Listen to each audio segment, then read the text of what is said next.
The city of Osseo might make changes to its fire department model before the current chief decides to retire.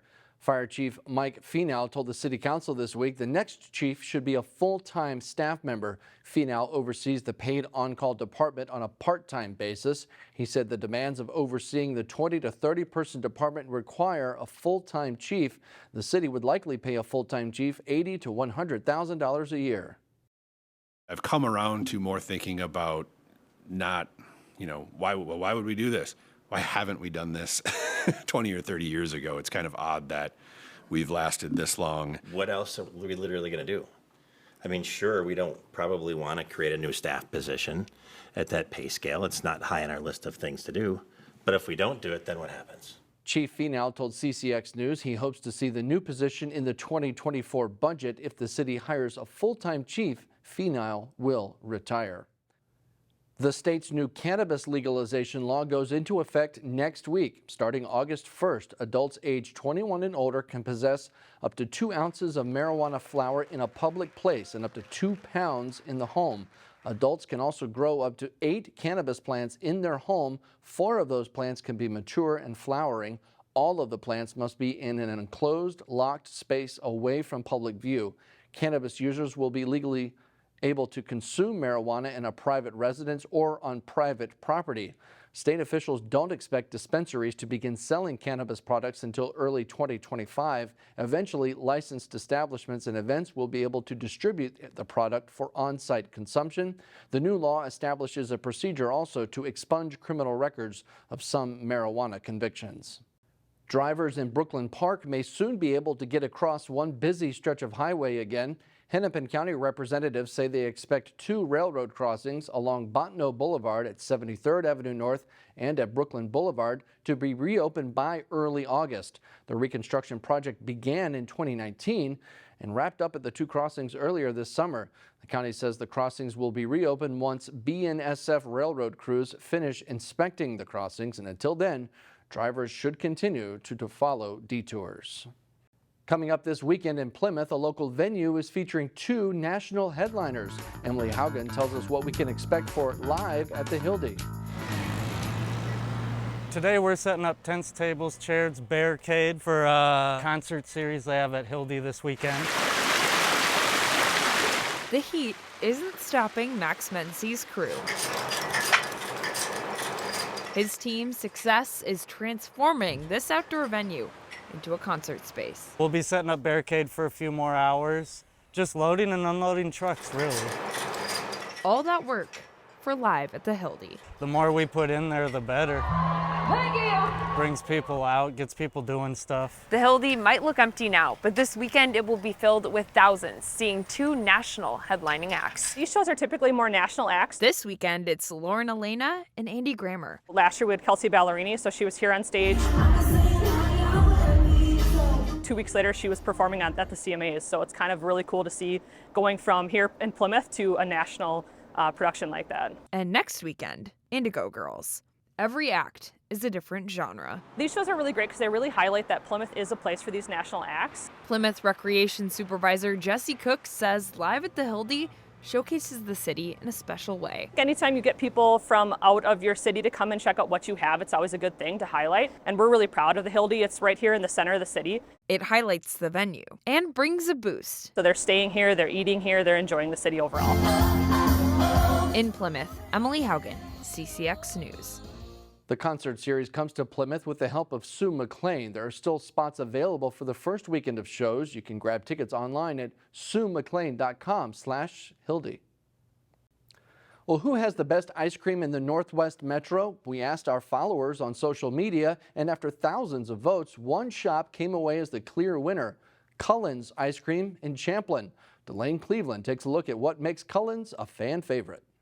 Hey guys, how are you? On a hot summer day, All right, and we're just gonna do a kid scoop. few things are more satisfying So caramel, peanut butter cups, and whipped cream. than a trip Okay. to the local ice cream shop. That one's super good. And for the last decade, Chocolate with sprinkles, my favorite. That's a good one. Cullins has offered customers in Champlin and Brooklyn Park a sweet escape from the real world. We built like a family environment and a community environment that people just feel good about and feel safe and feel happy when they come in can and leave. Chad Cullen opened the shop in 2014 to fulfill a dream. I just like creating, and when I can create an ice cream or create some kind of popcorn or something that when people try it, the first thing they do is look at you and go, oh yeah. Then you know you did the right one. So Ice creams are going to be marked over here. The shop offers 48 flavors of hand-scooped ice cream, creepy crawlers, the whole deal. a wide variety of vintage and specialty candy. Adults come in and they say, oh my gosh, I remember getting this at the dime store when I was 5 years old. And more bottled soda than you likely ever knew existed. There's some fun ones in there. Waffles and syrup and bacon flavored. Put it all together. Watermelon flavored soda. It's a lot of fun. This is a nice way to escape the heat. And it's no wonder that Cullins won the CCX Viewers' Choice Award as Best Ice Cream Shop in the Northwest Metro. I just feel like it's such an honor because that means, like, you know, we come into a community and we did something that people really, really, really like. But after a decade of making customers feel like a kid again, oh yeah, Cullen and his wife have decided it's time to let somebody else create these delicious concoctions. We decided it's time to start slowing down and let someone else take it over and grow it and expand it and enjoy it. Okay. He says the official transfer of ownership will take place in early August. Number 1? But he wants to ensure his customer base that the ice cream shop he helped create will be in good hands. We wanted to make sure that whoever took it over would run it like we do and keep it up and keep the traditions up and keep up everything we were doing. How are you? And so that's very important to us. In Champlin, Delane Cleveland, CCX News. One of the changes under Cullen's new ownership is that the ice cream shop will be open year-round. For the past decade, it was only open during the summer months.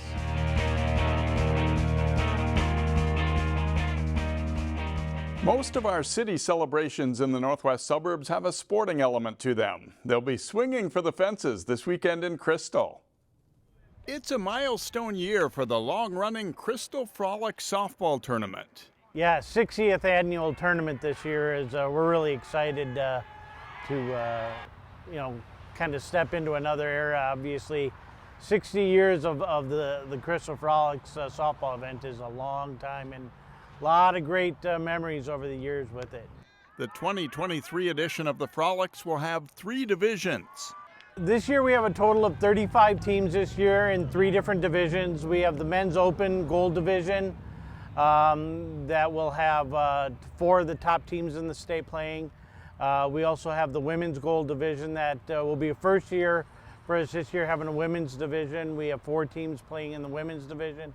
And then for the men's silver division, which is a DE division, we have 27 teams playing this year's tournament. There's no question that many miss the longtime main home of the tournament at Becker Park, which no longer has softball fields. But things have settled in with Welcome Park as the main site. Welcome, they did such a tremendous job making that new super field that we played most of the highlight games on and really had a great setup last year.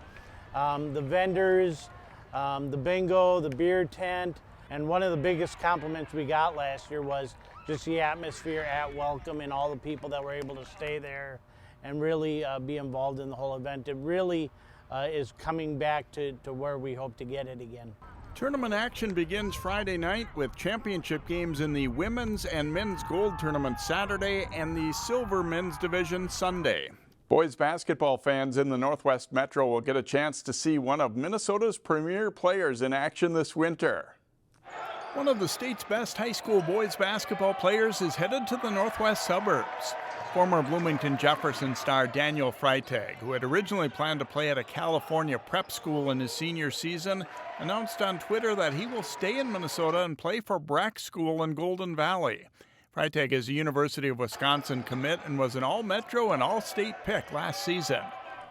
We head to the Mississippi River this week for our CCX fishing tip. Terry Tuma talks about fishing during mayfly hatches.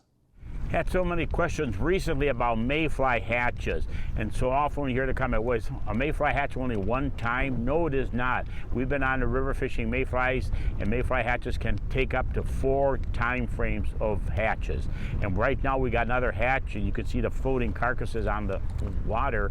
But the best ways to catch these fish, I found, is a reaction strike or bite with crankbaits. However, that many times will not produce as good as what I call the little trooper on a net jig, and also using a little general. These are the most productive, varying your retrieves, and the retrieves need to be somewhat quite slow and methodical, casting in the right directions and using a lift drop, again because of the riprap areas, and it does work extremely. The bites are going to be pretty subtle, so you have to really pay attention to the feel and line movement, but it is one of the best ways.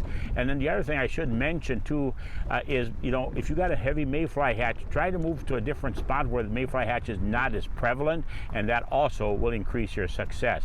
Also, one other thing I should mention, a beginning of a mayfly hatch, if it's not heavy, can produce a good, fantastic bite. So do use practice and patience, and you are going to catch fish during a mayfly hatch. Find more prep sports games and highlights at ccxmedia.org and follow us on social media.